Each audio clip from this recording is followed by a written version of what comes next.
Olá, estamos aqui em mais um vídeo da Escola Bíblica Dominical e hoje estaremos falando acerca da lição de número 4, que nos traz como título Vida Conjugal, Espelho do Relacionamento Cristo-Igreja. Estamos aqui nessa lição, portanto, expandindo o que nós já vimos na aula passada. E aqui estamos falando especificamente da relação do casal e como a carta aos Efésios trabalha a comparação da relação entre Cristo e a igreja. Não deixe de se inscrever no canal, deixe o seu like, deixe também suas sugestões, comentários, dúvidas e não deixe de assistir o vídeo até o final.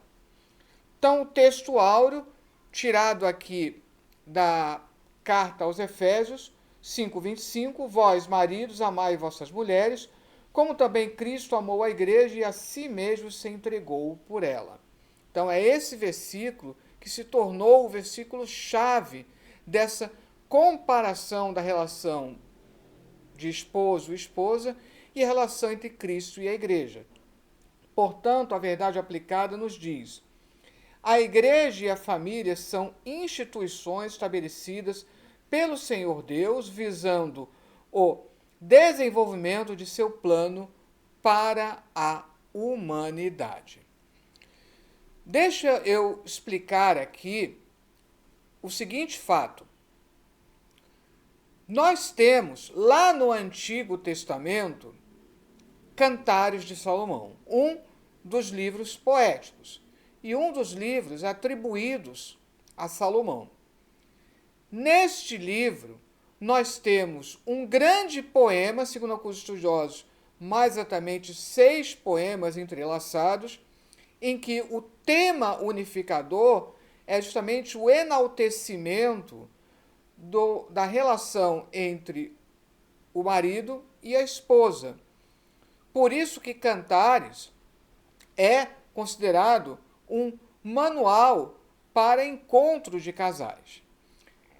E falando de exegese, que é justamente você extrair a mensagem original ou a primeira mensagem, essa é a mensagem primária de Cantares. Falar do relacionamento entre o marido e a mulher. E justamente falar de como dentro do casamento esse relacionamento ele é abençoado. Tanto é que existem algumas passagens de Cantares que, a princípio, parecem ser explícitas. Tanto é que as traduções, elas suavizam muitas passagens. E que no passado deixou muitos rabinos ruborizados. Por isso que, segundo uma tradição, no Concílio de Jâmina, que foi realizado ainda no primeiro século da era cristã, em que, para alguns, os rabinos teriam debatido acerca da canonicidade de 5 livros, um deles, Cantares, alguns rabinos objetavam justamente isso. O teor é extremamente explícito que parece em alguns versículos de Cantares. Mas, a partir de então, eles falaram de uma segunda mensagem que não anulava a primeira, que fala de maneira mística da união entre Israel e Deus. Depois, com o cristianismo, portanto, isso foi aproveitado para falar da relação entre Cristo e a igreja. Embora Cantares não seja citado diretamente lá no Novo Testamento, aqui em Efésios nós temos aquilo que alguns teólogos chamam de eco, que é algo que levemente lembra uma passagem ou um livro. Então aqui em Efésios, no capítulo 5, nós temos um eco daquilo que é mencionado em Cantares. E, portanto, tornou-se lugar comum essa mensagem de Cantares como um simbolismo da relação entre Cristo e a igreja. E essa mensagem se tornou tão proeminente que ainda hoje alguns pensam que essa é a primeira ou talvez até a única mensagem cabível em Cantares, quando não é. E falando especificamente de Efésios, nós temos no Novo Testamento as chamadas regras familiares. São pequenos preceitos que são resumidos para normatizar as relações intrafamiliares. Nós temos isso em Colossenses, nós temos de maneira mais expandida em Efésios, é onde está, especialmente a questão do marido e mulher, é onde está mais bem trabalhado. Temos também, de forma resumida, lá na primeira carta de Pedro. Então, são essas regras familiares e hoje, aproveitando como ela está exposta em Efésios, vamos falar especificamente da vida conjugal. Então, aqui na introdução, considerando que a família é onde tudo começa, trataremos na presente lição da relevância de estarmos atentos ao modelo de relacionamento que encontramos na palavra de Deus para o marido e mulher e a parceria, guarde bem essa palavra, que deve ser cultivada entre família e igreja, visando o bom desenvolvimento de ambos. Então, aqui no primeiro tópico, o simbolismo da vida conjugal. Então, como nós já falamos, aqui em Efésios está fazendo eco a essa segunda mensagem, essa mensagem simbólica lá de Cantares, e está aproveitando para falar desse simbolismo acerca da relação, a relação entre marido e mulher torna-se um simbolismo da relação entre Cristo e a igreja. Então, tomando como exemplo o mistério de Cristo e a igreja, porque é essa expressão que aparece lá, que isso é um mistério. Deixa eu aproveitar para explicar essa questão do mistério. No grego, pelo menos como é utilizado no Novo Testamento, mistério é aquilo de alguma forma estava outrora oculto e agora foi revelado dentro do Novo Testamento. Então a igreja é um mistério porque esteve oculto na época do Antigo Testamento, mas agora já está revelado mediante Cristo e mediante a explanação que nós temos na palavra. Então, tomando como exemplo o mistério de Cristo e a igreja, fica mais fácil compreender o propósito da família que nasce com o casamento e se firma numa união conjugal. Subtópico 1.1. O modelo está posto para ser seguido. O apóstolo Paulo aponta o relacionamento de Cristo e a igreja como modelo para a união marido e esposa. Vamos também lembrar que, além de Cantares, nós temos lá Jeremias e especialmente Oséias, que também falam da relação entre o Senhor, entre Deus e Israel, comparando a união conjugal. Só que tanto Oséias quanto Jeremias, eles exploram a questão da infidelidade conjugal.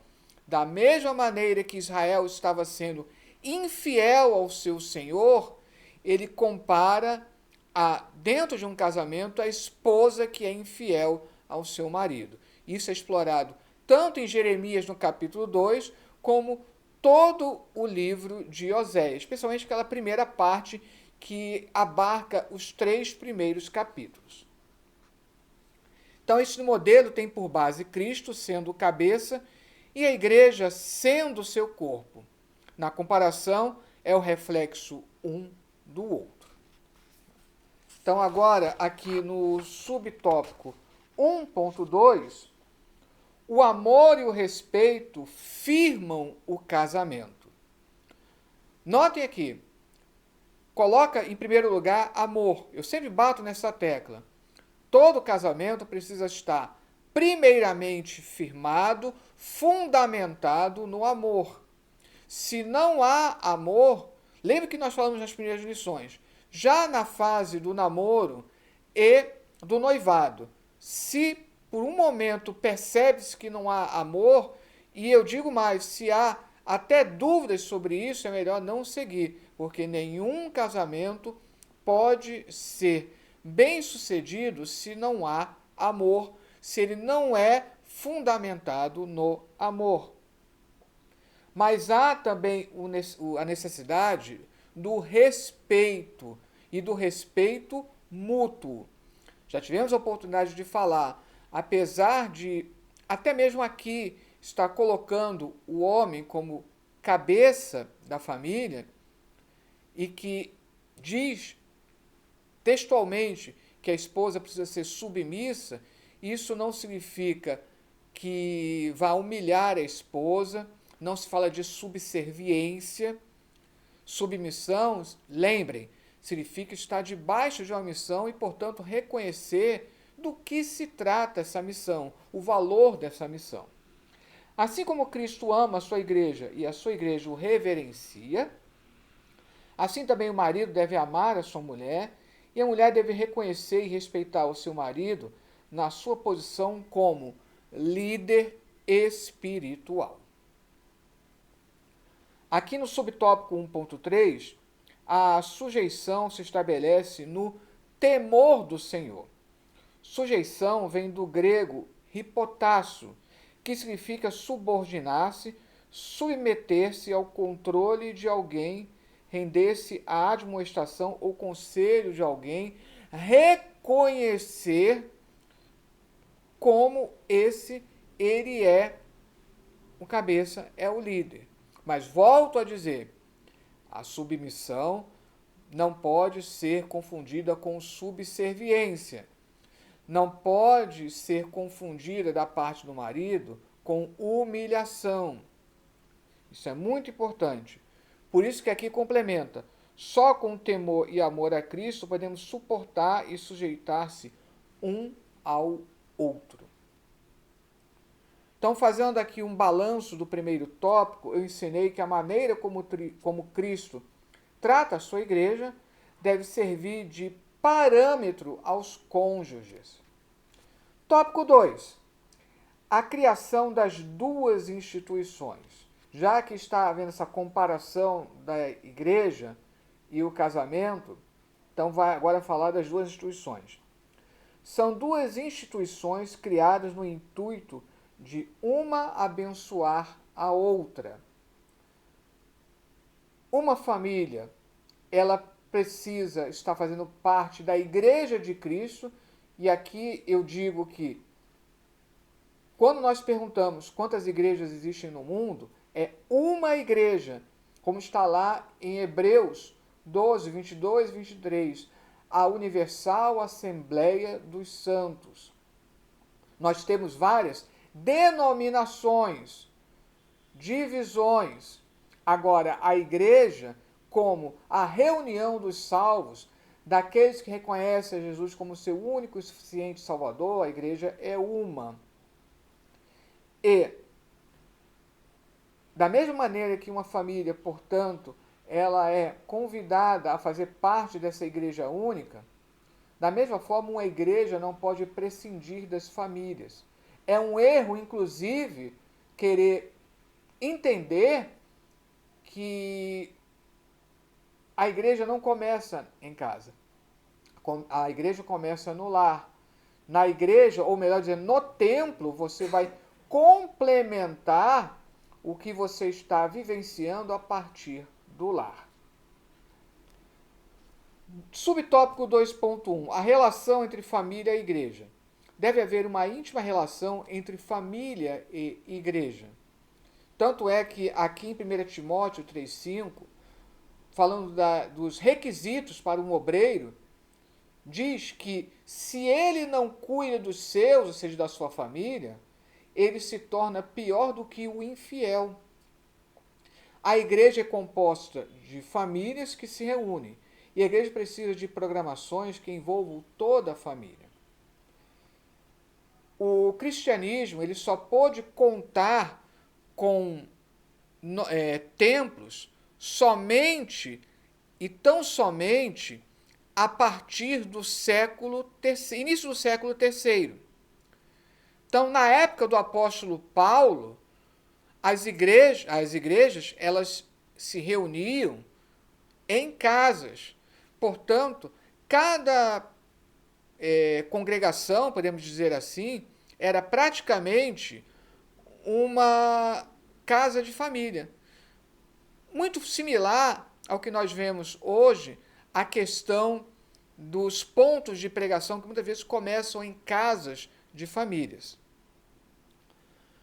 2.2. A igreja como defensora da família. A igreja tem um carinho todo especial pelas famílias, pois as famílias estando fortes, por sua vez as igrejas também estão fortes. Embora isso já gerasse uma nova aula, na verdade, nós temos sim hoje uma confusão muito grande sobre o conceito de família, a família como um núcleo básico da sociedade, de uma certa forma está sendo sim colocado em xeque, e a igreja ela se coloca como uma defensora da família, já que é uma instituição divina e deve sempre ser entendida como uma instituição divina. 2.2. Já falamos do 2.2, agora 2.3, a família como promotora da igreja. A participação na igreja faz parte da base espiritual do lar. A família é onde tudo começa. A família veio antes da igreja. Então, lembrando que a igreja ela foi instituída a partir do dia de Pentecostes. Alguns pensam até que a igreja ela passou a existir durante o ministério de Jesus. Não. Lá em Mateus 16, 18, deixa bem claro, sobre esta pedra, que é a confissão de Pedro, não é o próprio Pedro, sobre esta pedra eu edificarei a minha igreja. E isso se materializou na descida do Espírito Santo no dia de Pentecostes. Por isso que todos os livros de teologia sistemática são concordes em colocar dessa maneira, a igreja começando ali.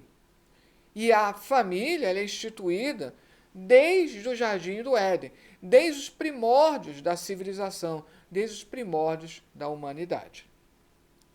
E não somente a Bíblia nos coloca isso, como até mesmo as ciências da sociologia concordam que a família tem seus inícios, sua origem, lá nos primórdios da civilização.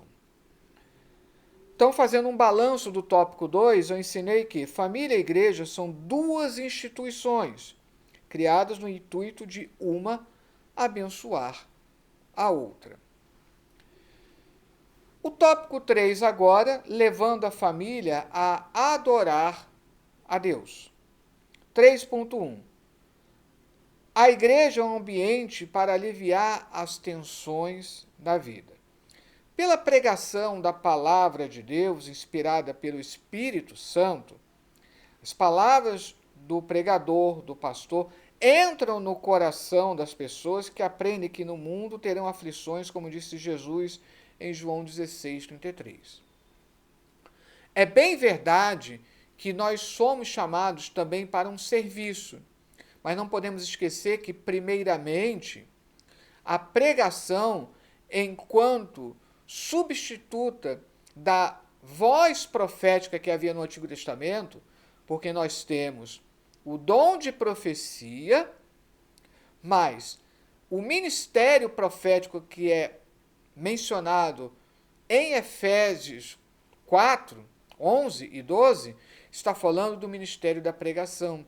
Então, a pregação, ela tem essa função de trazer alívio trazer sim a conscientização do seu estado pecaminoso das pessoas, mas trazer uma palavra de ânimo, de incentivo, de que em Jesus nós temos um forte abrigo. Então, por isso que a igreja é um ambiente para aliviar as tensões da vida. Então, não adianta querer trazer erros de fora para a igreja. Quantas vezes vemos irmãos brigando na igreja? Isso não pode existir. A igreja é lugar de comunhão. A igreja é lugar de amor. A igreja é lugar de exercitar o amor que Cristo nos ensinou. 3.2. A igreja proporciona ambiente de união, comunhão e unidade. No templo, nós estaremos exercendo principalmente a comunhão.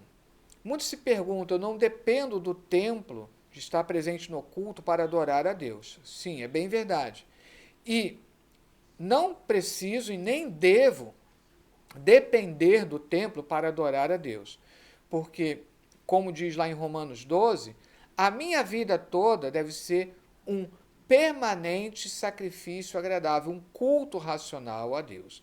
Mas é no templo, especialmente no período do culto, que eu estarei exercendo essa comunhão, essa unidade, essa união. É justamente no templo, durante o culto, que nós estamos vivenciando aquilo que o salmista diz em duas ocasiões. Primeiro, Salmo 133. Ó, quão bom e suave é que os irmãos vivam em união. E no Salmo 122, quando diz, alegrei-me quando me disseram, vamos à casa do Senhor. Note o plural. Alegria é quando você escuta as pessoas dizendo, vamos juntos. Então, nós temos o nosso período de adoração individual, particular, mas nós temos o nosso período de adoração congregacional e isso é viabilizado ali no templo. Então, no templo nós estamos usando a potencialidade de ser igreja. É bem verdade que ser igreja não se restringe, não deve se restringir ao período do culto no templo, mas é ali que você potencializa o ser igreja. Isso é muito importante de ser entendido. 3.3, a igreja é promotora da paz e de instrução para a santidade. Nós vemos alguns irmãos que, ao invés de promover a paz, promovem a discórdia. Vemos especialmente isso nas redes sociais. Utilize as redes sociais de maneira inteligente, de maneira equilibrada. As redes sociais, elas constituem uma ferramenta formidável, tanto de aprendizado, como também, até mesmo para evangelismo, para propagação do evangelho, mas, infelizmente, alguns, enquanto cristãos, usam as redes sociais para, às vezes, até mesmo xingar outros irmãos.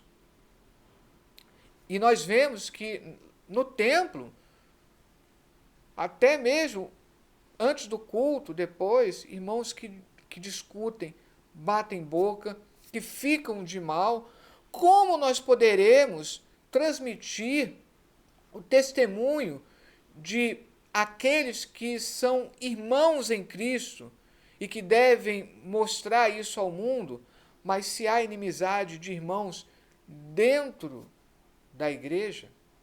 Então temos que lembrar isso.